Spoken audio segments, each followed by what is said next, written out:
Oui, merci Monsieur le Président. Cette mise en œuvre de la procédure de rupture conventionnelle dans le cadre de la fonction publique pose un vrai problème de fond sur le statut de la fonction publique. Et c'est évidemment une attaque contre un statut qui est fait pour protéger le fonctionnaire, qui est là pour servir non pas un exécutif, mais pour servir une collectivité ou l'État. Et derrière, c'est le risque de licenciement déguisé et d'autant de familles qui seront en difficulté sociale. Alors évidemment, on dit souvent qu'il y a beaucoup de gens qui demandent cette rupture. Et donc je voudrais répondre à cet argument avant qu'il me soit opposé. Évidemment, quand on est mal dans son travail, quand il y a une collectivité qui dysfonctionne, quand il y a un sens qui est perdu au travail, on veut partir, on veut chercher mieux ailleurs, et quand des fois on est mieux payé ailleurs, on le fait. Je crois qu'il faut faire attention à ne pas rentrer sur cette pente glissante, parce que ça voudrait dire que les fonctionnaires qui sont là pour servir l'État, dans la neutralité, seraient mis en danger.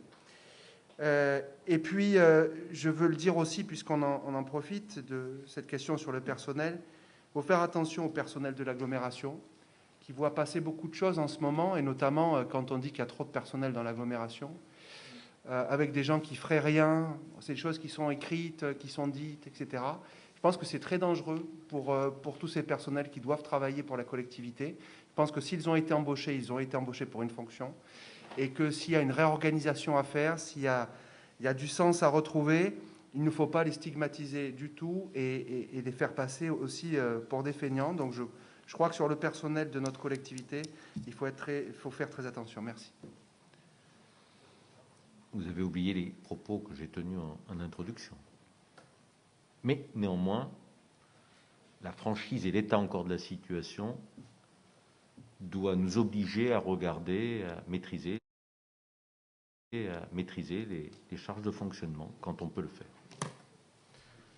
Bien. Monsieur Gillet. Oui, très rapidement, parce qu'il ne faut pas non plus caricaturer les choses. Le statut de la fonction publique existe et il ne disparaît pas. Et pour répondre à Monsieur Bouget, un fonctionnaire qui voudrait changer d'air temporairement, il peut se mettre en disponibilité. Donc voilà, la rupture conventionnelle, elle ne va pas non plus chambouler les choses.